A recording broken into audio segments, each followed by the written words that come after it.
I want to say to the people that are watching us live on the internet, good afternoon. And as always, it is good to stand before you on the Lord's Sabbath day.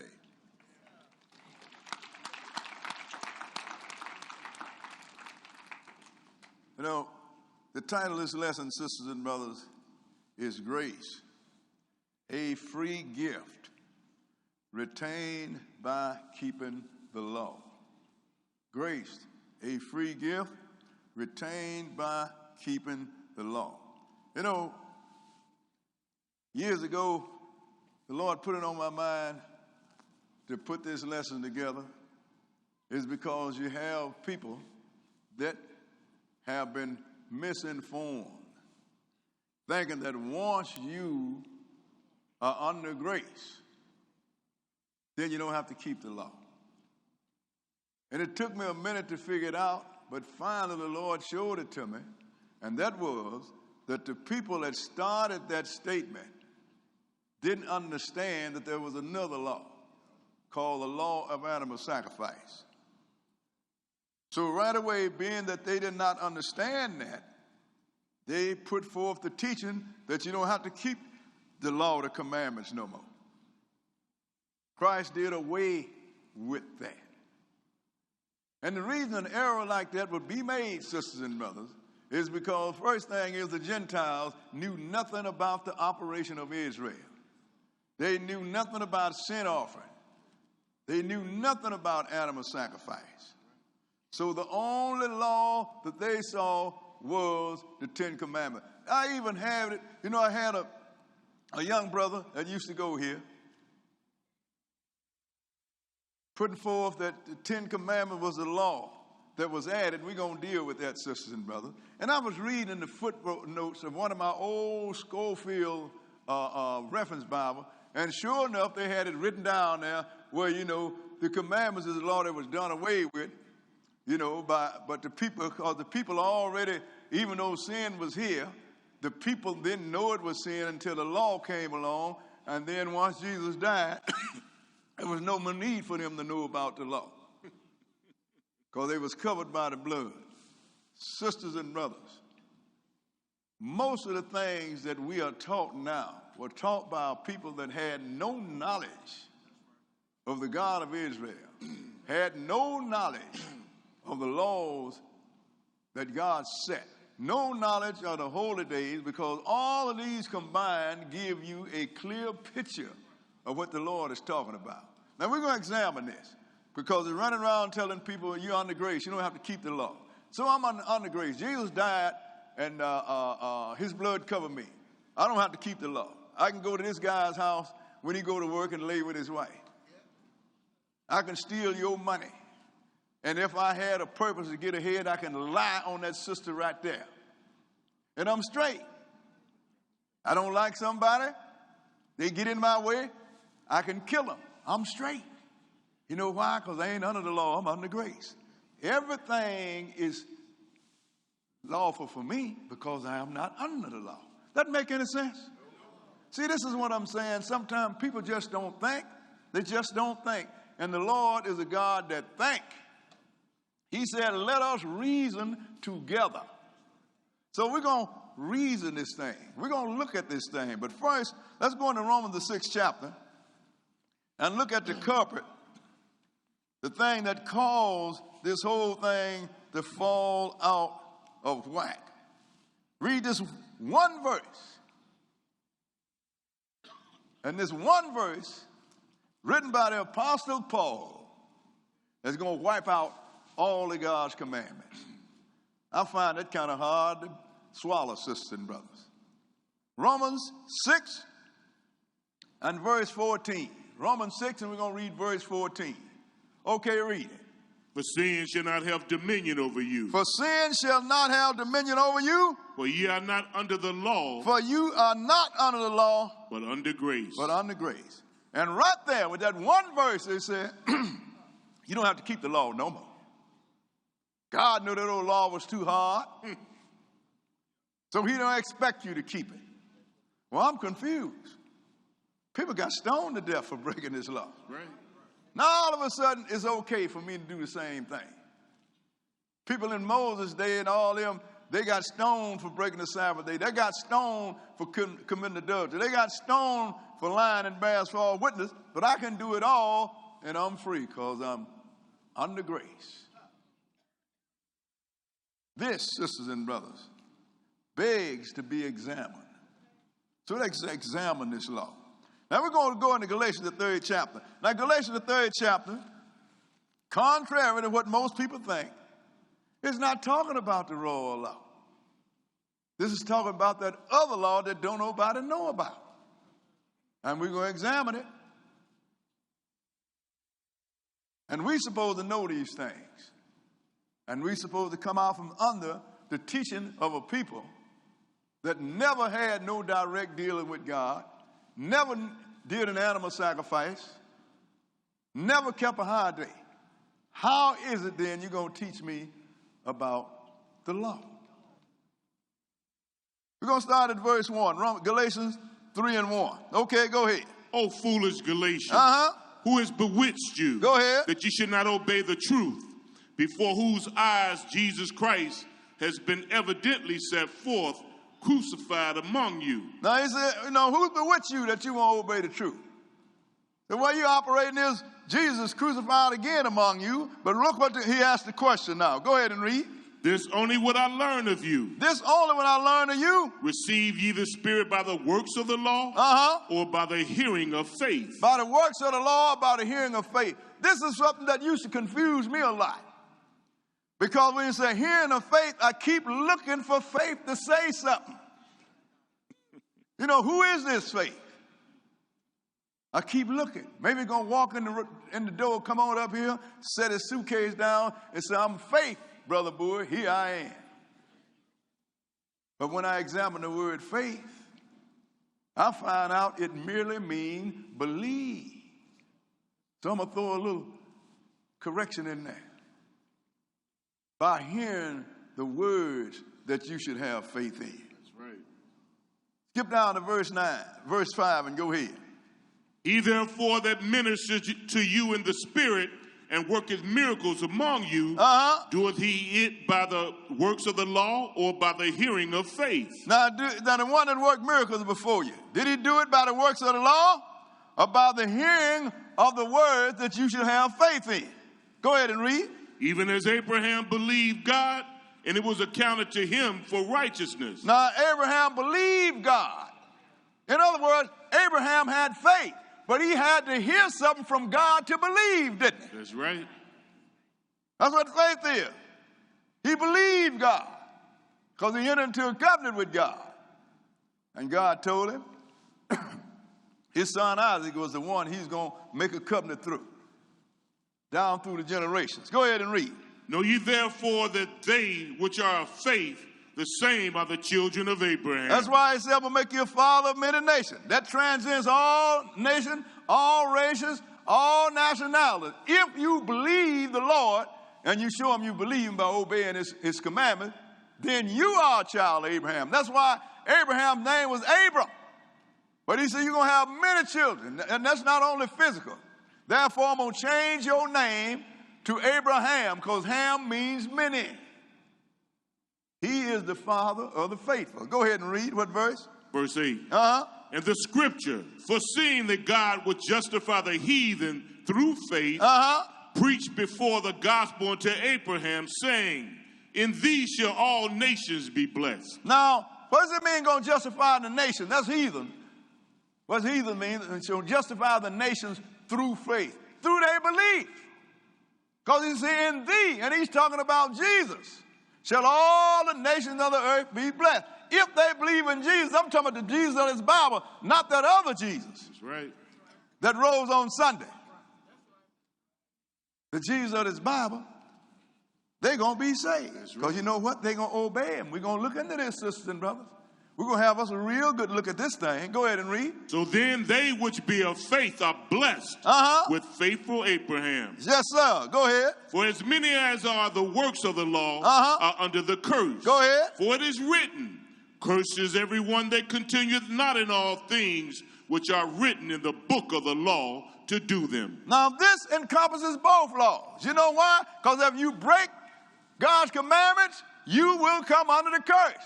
And if you're going to try to kill an animal to get you out from under the curse, you still going to be under the curse. Why? Because bloods of bulls and goats cannot remove sin. Either way it goes.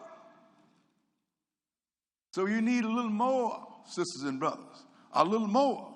And we're going to see what that is. Go ahead and read. But that no man is justified by the law in the sight of God, it is evident.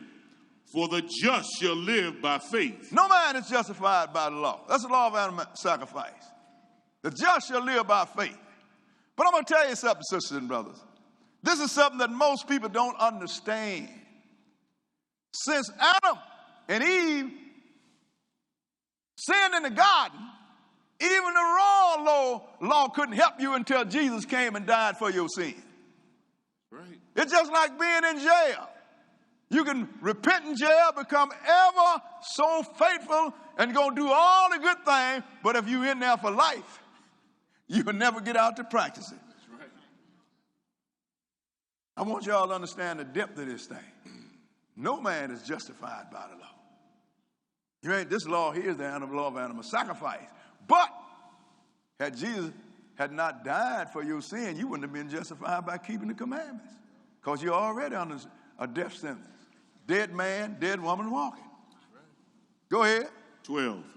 And the law is not of faith. No, sir. But the man that doeth them shall live in them. Christ has redeemed us from the curse of the law, being made a curse for us. Now he redeemed us from the curse of the law, being made a curse for us. Go ahead and read. For it is written. Cursed is everyone that hangeth on a tree. Cursed is everyone that hangeth on a tree. That's written, sisters and brothers. So he redeemed us. What tree was, well, you know, Christ was hung on the cross, not a tree. What you think the cross was made out of? Most people think it was made out of rock and metal, because that's what you be wearing around your neck all the time. First thing is, what got him on the tree? Keep your marker here. In fact, keep your marker in Galatians, because we're going to be in and out of Galatians all afternoon.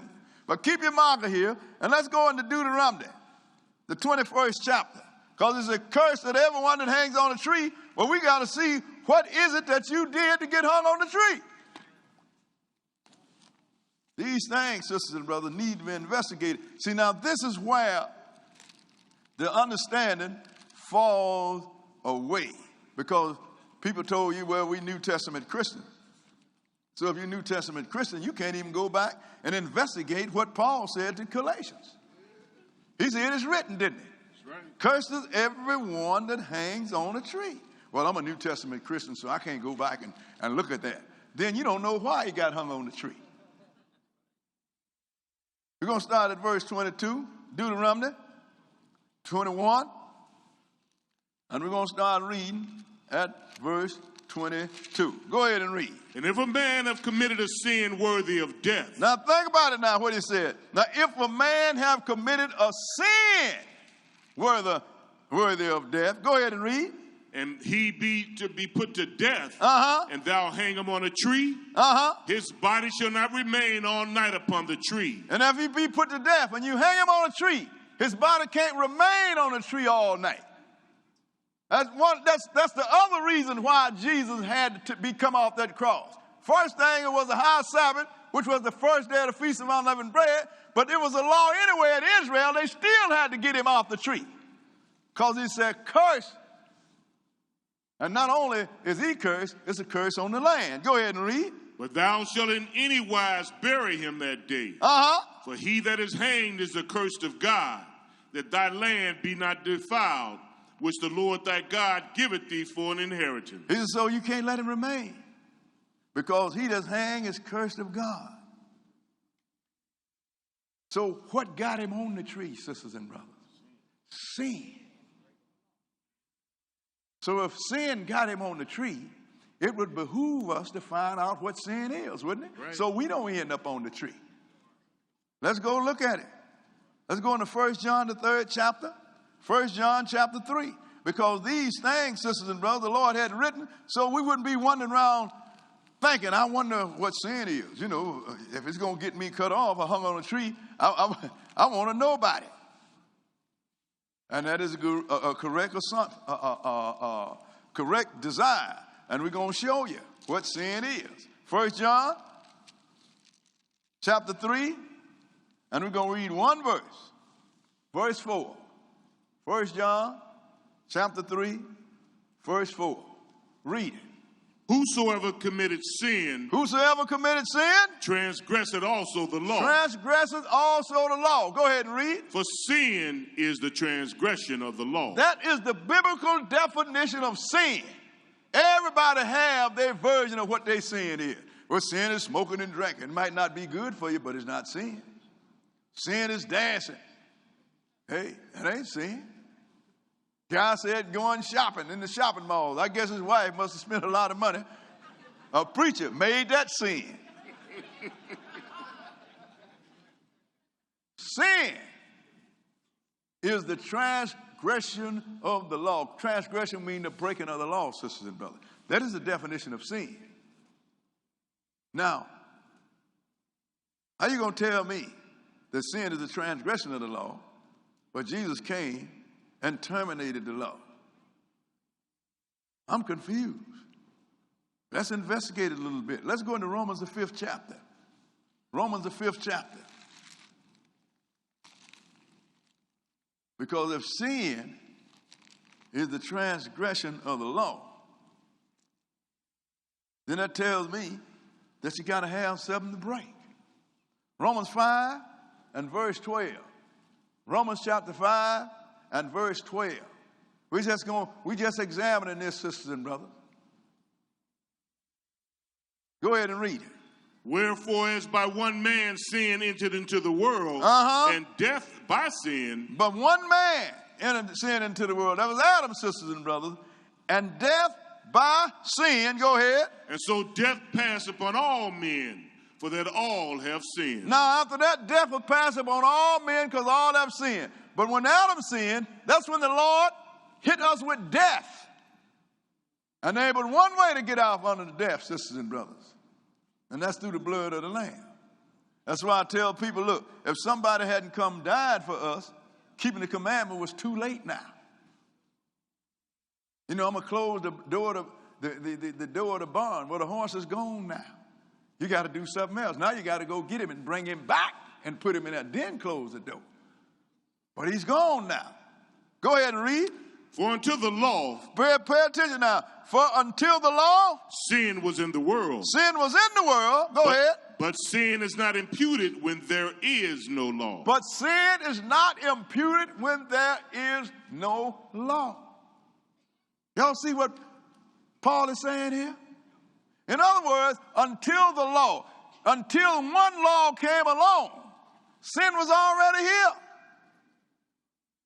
But sin cannot be imputed if there is no law. I say it all the time. We have a red light down here on 138 in Austin. Every time you run that red light, police will give you a ticket. Somebody come along and take the red light down. They change the ordinance and say, we're just going to make it thoroughfare. Don't know how to stop. You can run it all day long and you won't get a ticket. Why? Because there is no law saying you have to stop. Then you turn around and put the red light back. And then I run that same block that I've been running without stopping all the time. Boom, I get stopped and I get a ticket. You know why? Because there's a law to break now. So in other words, if there is no law, you cannot have sin. But when this one law came along, sin was already here. What does that tell you? That we have two laws here, don't we? One got broke, and because you broke this one, this other one was added. But nobody pay attention. Now let's go and look at this. Back to Galatians, the 3rd chapter. And we're going to start at verse 17. Galatians 3 and verse 17. Nobody bothers to explain nothing. Nobody bothers to read the Bible, sisters and brothers. We give a hoop and we give a holler. Everybody feel good and go home uninformed. That's not enough to keep you out of the lake of fire. Galatians 3 and verse 17, read it. And this I say, that the covenant that was confirmed before of God in Christ, the law, which was 430 years after, cannot disannul, that it should make the promise of none effect. Now I said a covenant. The covenant, sisters and brothers, that was confirmed before of God in Christ, the law, which is 430 years later, cannot annul it. What law is this? Can't be the commandments. You know why? Because the Lord found iniquity in Satan. And that had to be before man was created. That's right.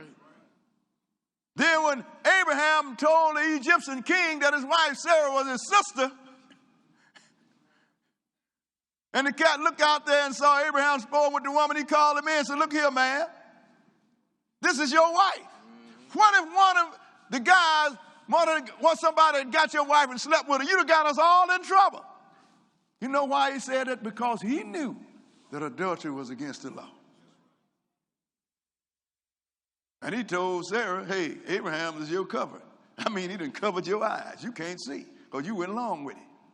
The whole thing, sisters and brothers, the law has been around.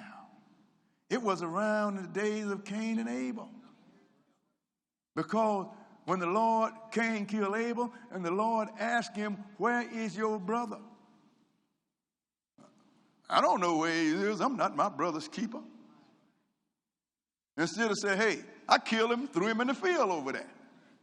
But why did he lie? Because he knew there was a law already in place that said, thou shalt not kill. Otherwise, why would he lie? Ain't no reason for him to lie. He lied because he knew thou shalt not kill. So now, this royal law been around a long time. So what law was added? Animal sacrifice. Because when Israel came, God didn't ask Israel to kill no animal. He just said, obey my voice. They wouldn't, so he had to add animal sacrifice. But still, that couldn't annul the covenant that God had made with Abraham. So, anyway, look what he said about this law. Skip down to verse 19. Verse 19, and read it. Wherefore then serveth the law? Why then serve the law? Go ahead and read. It was added because of transgressions, till the seed should come to whom the promise was made, and it was ordained by angels in the hand of a mediator. So why then are you serving this law? It was added because of transgression. So what is sin? Transgression of the law. So if sin is the transgression of the law, how can you add this law because of sin? Somebody ain't paying no attention, sisters and brothers. Maybe somebody's eyes are being put out. You broke God's commandments. And from the time of Adam, sisters and brothers, we have been under a death sentence. And you kill animals. And you kill animals. But it wasn't helping you. Because this added law was something that was to be removed at the appointed time. It was a temporary condition brought upon you to keep you, to slow you down on sinning, but another thing more important, to keep God from killing you. Because the wages of sin is death. Right. Nobody pays attention to what happened in the Garden of Eden when Adam and Eve sinned against God. Then they ate of the wrong tree. They found out they was naked. And they heard God's voice as he was walking in the garden. They hid themselves.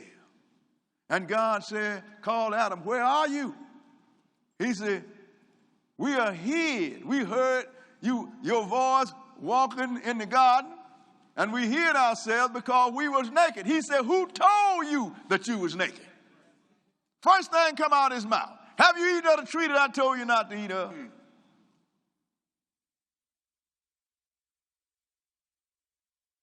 then and there.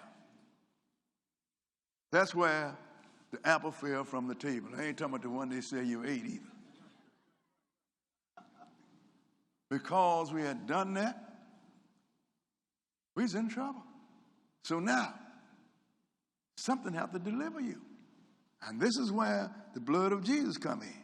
Because now, this law here, so what he did, in order to keep them from killing Adam and Eve, right away, he made them some clothes of skins of animals. Where do you think he got that animal skin from? He had to kill an animal. The wages of sin from day one has always been death. And then he turned around and told man, I'm killing you too. Because man wasn't supposed to die. So the wages of sin was death. He killed one in that day. And from that day on, we had to do things to appease God. Let's go into Hebrews, the 9th chapter. Because God so loved this guy, first thing, he replaced him by killing animals that was innocent. All animals innocent. Even the snake that ate the baby is innocent. No, he's an evil snake. No, he ain't. The baby was food, and you shouldn't have had your baby in the food pantry in front of big snake. You understand? He did what snakes do and what everything else do. Hungry. It's weird how a man said, well, you know that old snake is evil because he ate my baby. Well, you know, the cow can say you're evil because you ate my young baby.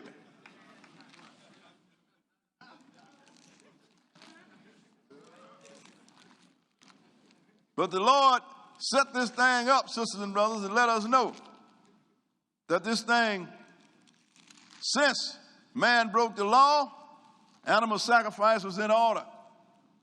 In other words, God would have killed his whole creation.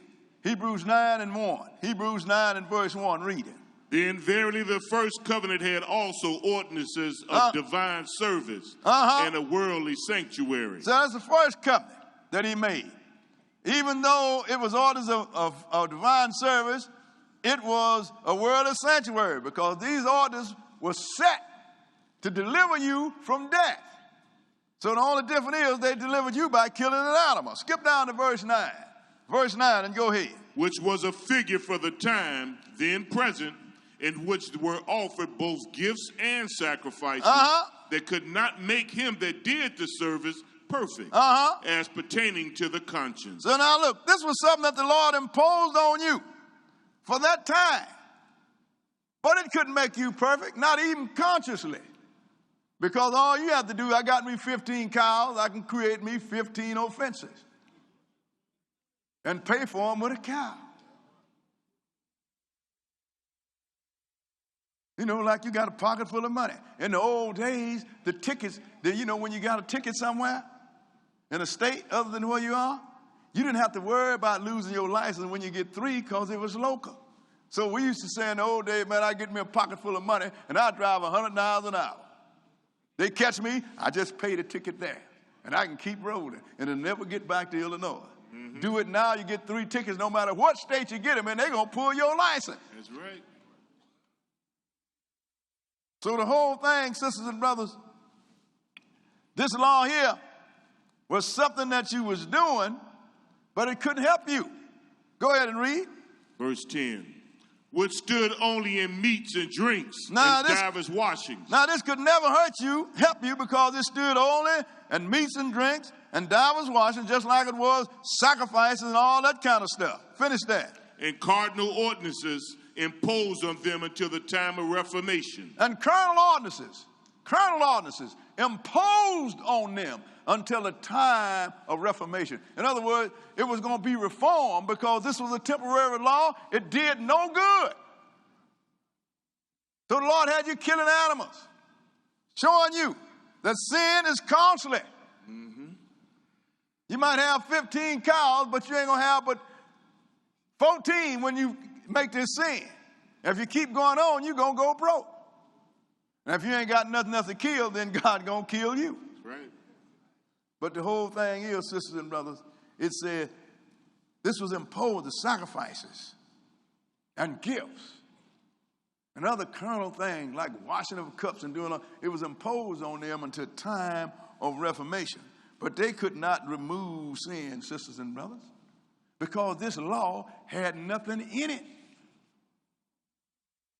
that could save you. Let's go back to Galatians, the 3rd chapter. Nothing in it. Because it says, wherefore serve the law? It was added because of transgression. Ain't that what we read in Galatians here? Mm-hmm. Now read verse 21. Verse 21. Go ahead and read it. Is the law then against the promises of God? Is the law being against the promise of God? Go ahead. God forbid. God forbid. For if there had been a law given which could have given life. Pay attention now. But if there had been a law given which could have given life, we already read that the animal sacrifice couldn't make it come as they are perfect, couldn't we? Not even consciously. So if a law had been given which could have given life, go ahead and read. Verily righteousness should have been by the law. Then righteousness should have been by it. So this law here couldn't give life. That's right. But we're going to have a look at the commandments. See what it can do. So let's go into Romans, the 7th chapter. Remember, Paul writing all this, sisters and brothers. That's why I hear people read Paul's writing and try to contradict what he's doing. Romans, the 7th chapter. And we're going to start reading at verse 7. Romans 7 and 7. Because that law that was added couldn't give life. That's why I say if there had been a law given which could have given life, then righteousness should have been by.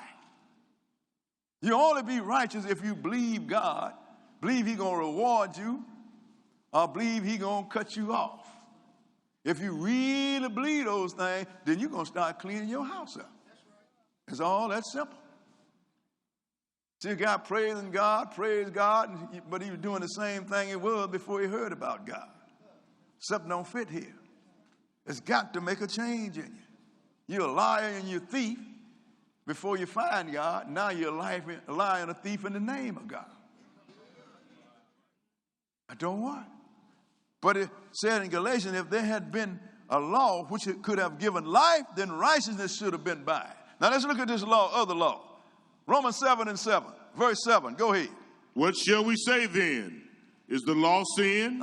People would think it was. Go ahead. God forbid. God forbid. Nay, I had not known sin but by the law. He said, no, it's not sin because I had not known sin but by the law. We didn't know what sin was, but what did he say? Go ahead and read. For I had not known lust, except the law had said, thou shalt not covet. He said, I didn't know I was lusting over my neighbor's house, my neighbor's property, or whatever my neighbor had, except the law said, thou shalt not covet. Then I knew I was lusting. Go ahead and read. But sin, taking occasion by the commandment, wrought in me all manner of concupiscence. For without the law, sin was dead. That's a great mystery there. But sin, taking occasion by the law, what's it mean? Because the law put the finger on sin. Then when the law put the finger on sin, then it pointed out all kind of uncleanness in me. I didn't know about. But before the law came along and pointed sin out, sin was dead. In other words, it was operating under the radar. I didn't know I was sinning. I thought if the only reason that this brother here couldn't keep me from taking his money is because I was stronger than him. You know how it is, spoil goes to the stronger. I'm sorry, you weak brother. The law said you can't take this brother's money. I don't care what his physical or spiritual condition is. Go ahead. 9. For I was alive without the law once. But when the commandment came, sin revived and I died. Now it's obvious that Paul didn't die physical, so he was talking about something else, didn't he? He said, I was alive once. A live sinner. He did everything wrong until the commandments came and said, Paul, thou shalt not. Then Paul ceased from doing the thing that the commandment said, thou shalt not. That old Paul died. He didn't live no more. Like the old boy is dead. I don't do the things I used to do. Go ahead and read. And the commandment which was ordained to life. Wait a minute. and the commandments which was ordained to life. Go ahead. I found to be unto death. He found it to be unto death. So this tell you here that the commandments ordained to life, isn't it? Sisters and brothers, when you go into Deuteronomy, the 30th chapter, on your own, read from verse 15 and 16. When Moses told Israel, I put before you this day life and death, good and evil, in that I tell you to love the Lord and keep his statutes and his commandments. Then he told you, choose life and live. What did he put before you? The commandments. If you choose life, you will keep them. If you decide not to choose life, then you will break them. Then you will choose death.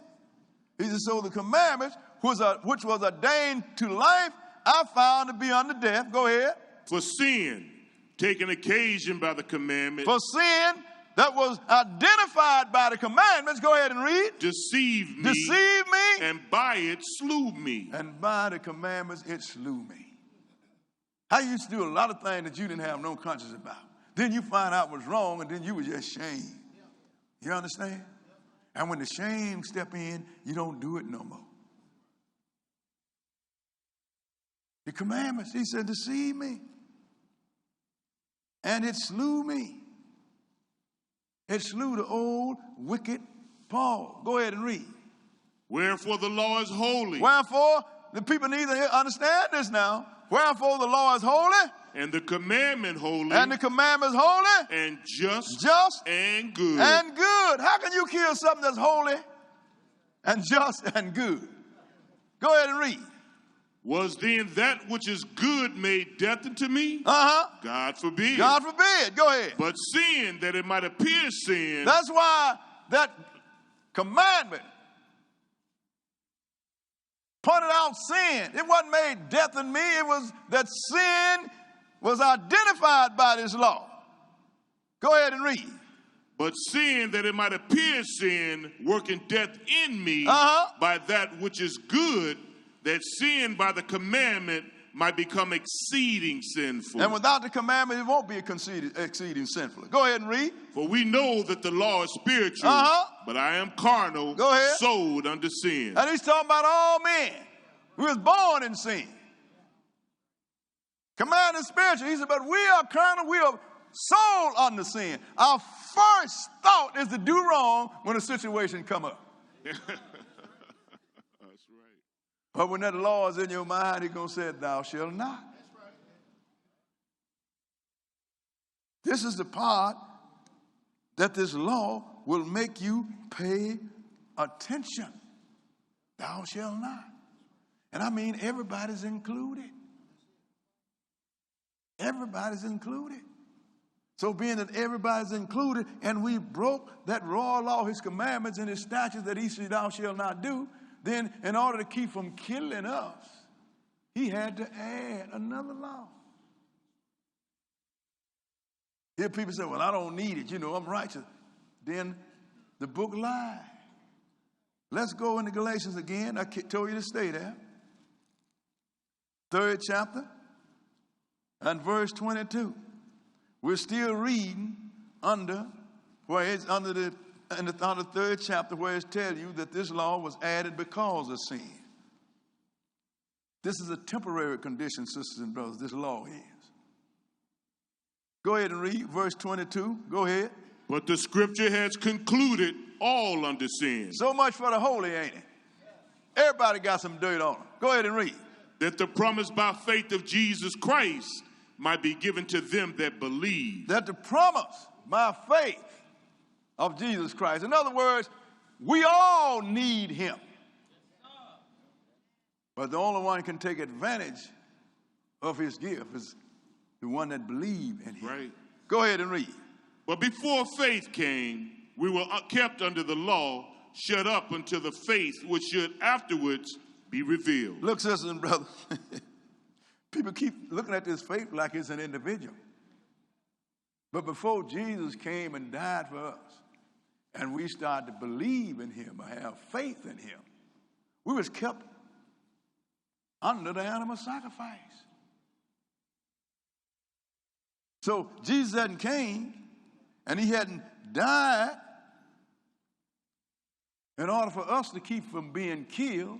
We had to keep the law of animal sacrifice. That's why I say we were shut up under the law. Whatever you did, if you want to survive it, you got to have a cow to sacrifice for it. Go ahead and read.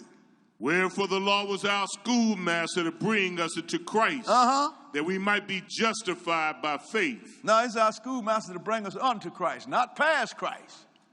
Unto him, that we might be justified by faith. Read it.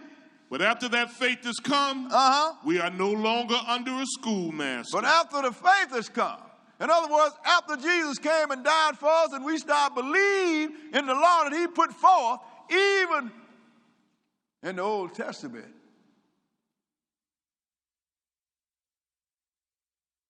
we had to keep killing animals. But when Jesus came, he did something. He terminated the animal sacrifice. The law was terminated. Let's go into Hebrews, the 10th chapter, and it's going to start out the way it is. It was a law. Hebrews chapter 10. And we're going to read verse 1 and skip down. Hebrews 10 and verse 1. Now let's pay attention how this is going to start out now. Verse 1. Go ahead and read. For the law, having a shadow of good things to come. Think about it, what he said. For the law having a shadow of good things to come. Go ahead and read. And not the very image of the thing. But it's not the very image of it. Go ahead and read. Can never with those sacrifices which they offered year by year continually make the comers thereunto perfect. So that was a sacrifices law, the sacrificial law, wasn't it? That's right. Could never, with these sacrifices that happen year by year, could make the comers thereof perfect. And another lesson, I showed y'all what perfect was, didn't it? That's called when people told Jesus that Herod is going to kill you. He said, I want you to tell the little fox Herod, the day I heal, tomorrow I cast out the devils. And the third day I will be made perfect. When he come out the ground that third day at sundown, he was God. Only God is perfect. So this law of animal sacrifice could never make the comers thereof perfect. Why? Skip down to verse 4 and it'll tell you. Go ahead and read. For it is not possible. For it is not possible that the blood of bulls and of goats should take away sins. So this law couldn't even take away sin. It was added because of sin, but it couldn't even take away sin. Why? Because the animals didn't sin. Go ahead and read. Wherefore, when he cometh into the world, he said, sacrifice and offering thou wouldest not. Go ahead. But a body hast thou prepared me. Sacrifice and offering thou wouldest not. You don't want no sacrifice. You don't like it. So you prepared me a body. Jesus was God before he was man. God is a spirit. People don't understand God. God was translated from the Hebrew word Elohim. One family, but more than one participant. That's why in Genesis it said, let us make man in our image. I quoted that last week on a brother on the telephone. He said, well, he was talking about the angels. I said, you got cherub angels, 4 faces, 6 wings, calf feet. When the last time you seen somebody walking around like that? Let's don't go to Stupidville on me.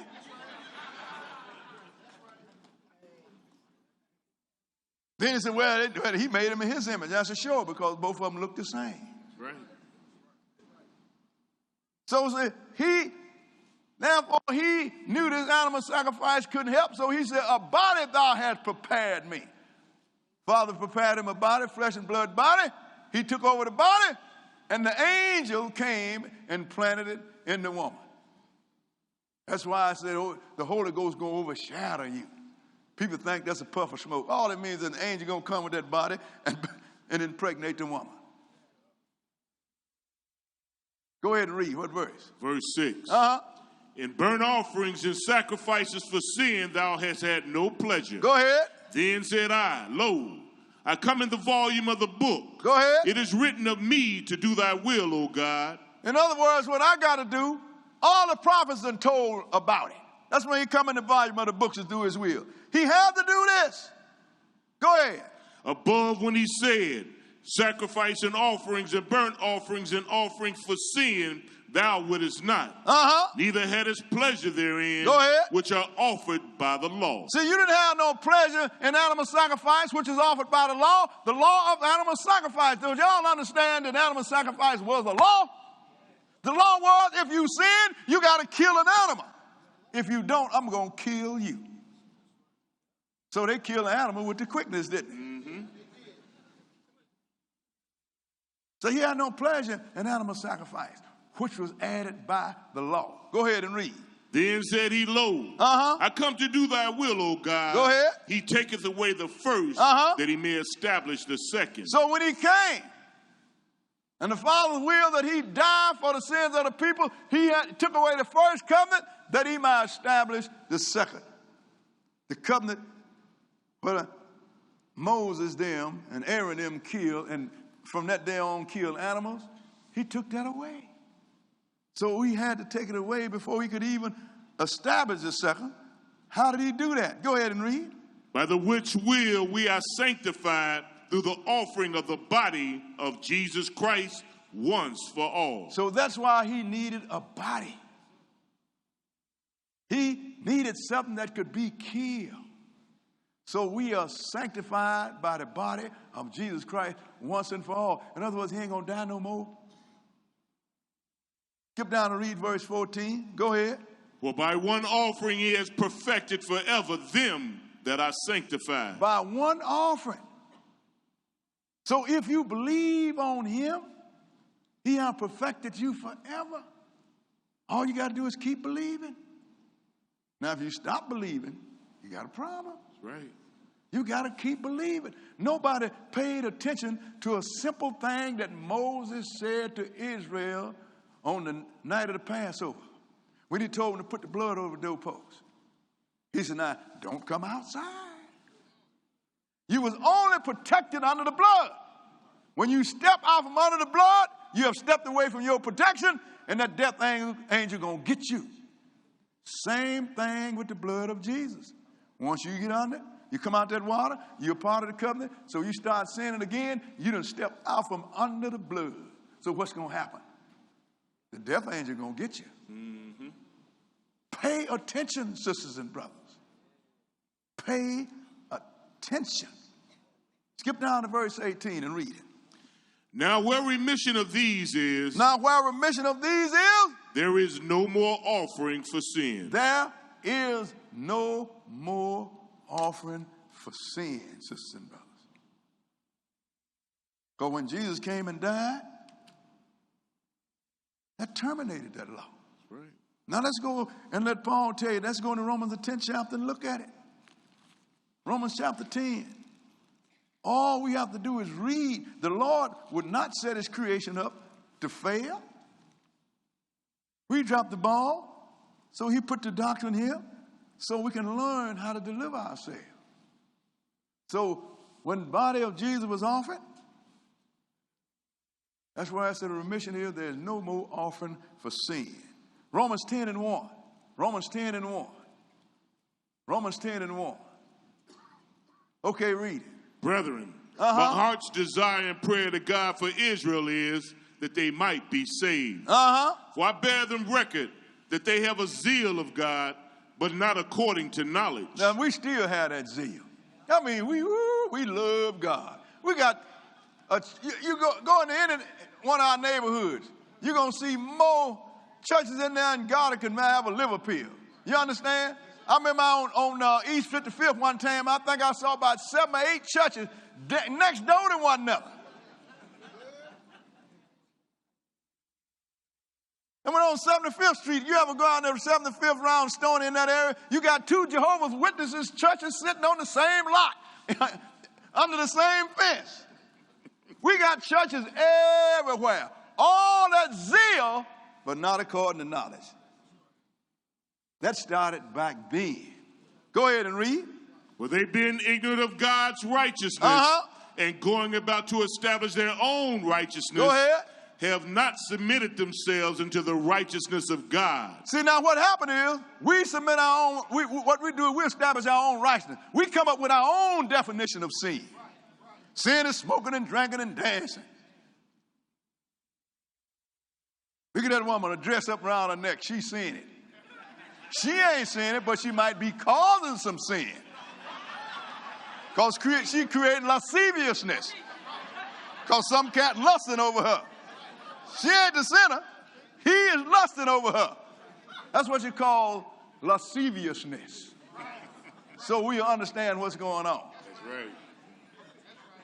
Well, you know, I ain't sinning, but you causing many.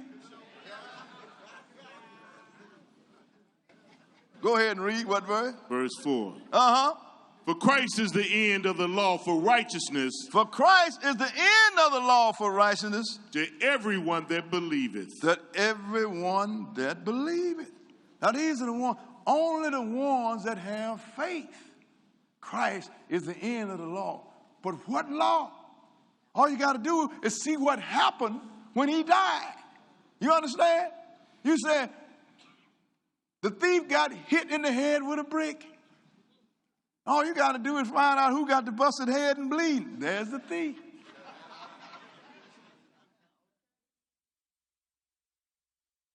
You know, somebody got replaced yesterday with another person. They got fired and somebody's replacing. Well, who was it? All you got to go and look at the employment list, and whoever's not there, that's the one that got fired.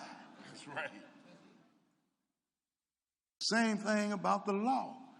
What happened when Jesus died on the cross? Because he needed a body to be offered, didn't he? Now let's look at it. Let's go into Matthew, the 27th chapter. Matthew chapter 27. I remember years ago in the old place, I was dealing with the parable of the vineyards. It got over with, a woman come up there and told me, brother, you wrong for talking about my preacher, my minister. Who is your minister? I don't know your minister from Adam's house cat. But when she told me who he was, I said to myself, you right. I didn't say it to her. But sometimes the old saying, when whoever you throw a brick in the crowd, whoever holler, that's the one you hit. Same thing. Same thing when it comes to the law. Let's see what was replaced that you can see. Matthew 27, this is when Jesus was on the cross, sisters and brothers. And Jesus cried while he was on the cross. We're going to start at verse 45. 27 and verse 45. Read it. Now from the 6th hour there was darkness over all the land until the 9th hour. Uh-huh. And about the 9th hour Jesus cried with a loud voice saying, Eli, Eli, lama sabachthani. Go ahead. That is to say, my God, why hast thou forsaken me? See, that's that flesh kicking in. He knew he had to die, but this man was in pain. He had all the pains of a flesh and blood man. He'd have been beat on, thorns on his head and buffeted, and everything happened, and he's in pain, and he said, why have thou forsaken me? Skip down to verse 50 and go ahead.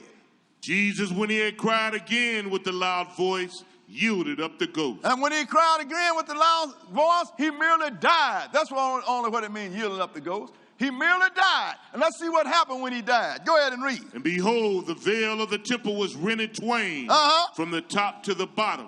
And the earth did quake, and the rocks rent. So when he died, the veil of the temple was ripped into two parts from top to bottom. Now, we're going to read and let you figure out what happened. Let's go back into Genesis, Leviticus rather, the 4th chapter. We're going to let you figure out what happened. Leviticus chapter 4. See, sometimes all you got to do is read. You know, if you read the scripture and line them up right, they don't have to be explained to you. The Bible can speak for itself. Leviticus chapter 5, and we're going to start reading at verse 1. 4 rather, Leviticus chapter 4, and we're going to start reading at verse 1, and we're going to skip around some. Okay, go ahead. And the Lord spake unto Moses, saying, speaking to the children of Israel, saying, if a soul shall sin through ignorance against any of the commandments of the Lord concerning things which ought not to be done, and shall do against any of them. Keep reading. Go ahead. If the priest that is anointed do sin according to the sin of the people, then let him bring for his sin which he has sinned a young bullock without blemish unto the Lord for a sin offering. Now, is there any of them, if the priest sin or any individual sin, let him bring a young bullock before the priest for a sin offering. Go ahead and read. And he shall bring the bullock into the door of the tabernacle of the congregation. Go ahead. Before the Lord. And shall lay his hand upon the bullock's head and kill the bullock before the Lord. And he's going to kill the bullock before the Lord, which is the door of the tabernacle. Go ahead and read. And the priest that is anointed shall take of the bullock's blood and bring it to the tabernacle of the congregation. Go ahead. And the priest shall dip his finger in the blood and sprinkle of the blood 7 times before the Lord, before the veil of the sanctuary. Now, this veil that split, that was the veil that it's talking about right now. He's going to kill the young bullock because of sins of anybody. The priest going to dip his finger in the blood, and he's going to come and sprinkle it 7 times before the veil. That's if individuals and priests sin. What would happen if other people, if all the nations sin? Skip down to verse 13. Verse 13 and go ahead. And if the whole congregation of Israel sin through ignorance, and the thing be hid from the eyes of the assembly, go ahead. And they have done somewhat against any of the commandments of the Lord, go ahead. Concerning things which should not be done, and are guilty. Go ahead. When the sin which they have sinned against it is known, then the congregation shall offer a young bullock for the sin, and bring them before the tabernacle of the congregation. Now, see, if the whole nation sin in ignorance, but when they find out that they have sinned, the whole nation got to bring a bullock. They only got to bring but one. And they're going to bring it before the door of the tabernacle, and they shall kill it. Skip down to verse 16, and what the priest going to do? Go ahead and read. And the priest that is anointed shall bring of the bullock's blood to the tabernacle of the congregation. Have to always be the high priest. The one that's anointed, he's going to bring it before the blood of the tabernacle of the congregation and do what with it? And the priest shall dip his finger in some of the blood and sprinkle it 7 times before the Lord, even before the veil. So now, if an individual sin, got to kill a young bull, take the blood, sprinkle it 7 times before the veil. If the priest sin, kill a young bull, put the finger in it, go and sprinkle it 7 times before the veil. If the whole nation sin, kill a young bull, put your finger in it, go before the tabernacle, the veil, and sprinkle it. What is that supposed to do? Read verse 20. Verse 20, and go ahead. And he shall do with the bullock as he did with the bullock for a sin offering. So shall he do with this. And the priest shall make an atonement for them, and it shall be forgiven them. So that's how you got forgiven then. You kill an animal, take the blood of the animal, go before the veil, sprinkle it before the veil 7 times, and you was forgiven for your sin. But what happened when the veil split? There ain't nowhere to sprinkle the blood, sisters and brothers. So if you don't have nowhere to sprinkle the blood, then you don't have no reason to kill the animal. Isn't that correct? So Jesus ended the law of animal sacrifice. So the law that was in it wasn't a commandment, was it? The veil of the temple means no more killing for sin. It's ended. He is the end of that law. And there ain't no coming back. So now, when he died, that gave us another chance. That's a free gift. That was what the book called grace. That's right. Now now that you got this grace, can you continue to sin? No. Let's go into Hebrews, the 10th chapter again, and look at it.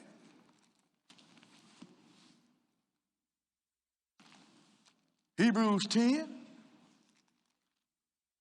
We're going to start at verse 26. You know, that's always been a mystery to me. You said we're supposed to be holy and we're supposed to be servants of God, but we keep trying to say that we can sin and don't pay for it. If that's the case, because Christ did it all. Wait a minute. You in jail for sticking up banks. So I come in and bail you out. He said, well, you know, wouldn't bail me out. I wasn't looking for it, but there was a free gift. But being under that free gift or that grace, I can go and stick up every bank on the planet. They can't touch me no more. Because I'm under the bail.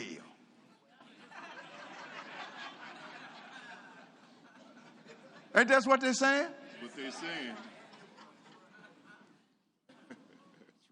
Well, let's show you what's going to happen, though, if you